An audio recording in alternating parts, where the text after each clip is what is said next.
তো এইরকম ভাবে ঝটপট chicken hot and sour soup কিভাবে বাড়িতে তোমরা বানাবে রেস্টুরেন্ট স্টাইলে হবে সেটাই দেখাবো আজকের এপিসোডে।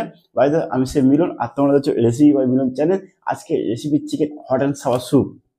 আমি এখানে কিমা করা নিয়ে নিয়েছি, beans, carrot, cabbage, coriander, mushroom, green chilli এবং চিকেন। তো চলো ঝটপট chicken hot and sour soup বানিয়ে নেওয়া যাক রেস্টুরেন্ট স্টাইলে।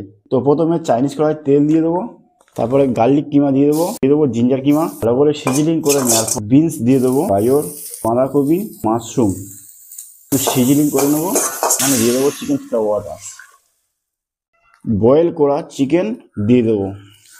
যেহেতু হট অ্যান্ড সাওয়ার স্যুপ বানাচ্ছি, তো এখানে হট মানে স্পাইসি করার জন্য আমি এখানে দিয়ে দেবো গ্রিন চিলি, টেস্ট মতন লবণ দিয়ে দেবো, half table spoon sugar, half table spoon black pepper দেবো, 1 টেবিল স্পুন সয়া সস। একটু ঠিক করার জন্য দিয়ে দেবো কর্নফ্লাওয়ার।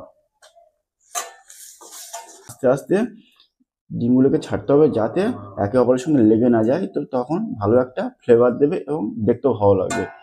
পরে ওপর থেকে দিয়ে দেবো ধনে পাতা, সাবারনেসের জন্য দিয়ে দেবো লেবু। এখানে হট অ্যান্ড সাওয়ার স্যুপ আমার রেডি হয়ে গেছে ঝটাপট।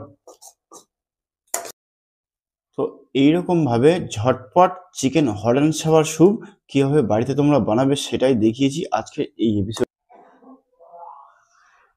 এবং যারা নতুন এই হোটেল ইন্ডাস্ট্রি আসতে যাচ্ছে তাদের জন্য অবশ্যই এই রেসিপিটা অবশ্যই একটা লাইক করে দেবে এবং অবশ্যই করে একটা কমেন্ট করে দেবে। রেসিপিটা ভালো লাগলে অবশ্যই করে তোমরা শেয়ার করে দিও।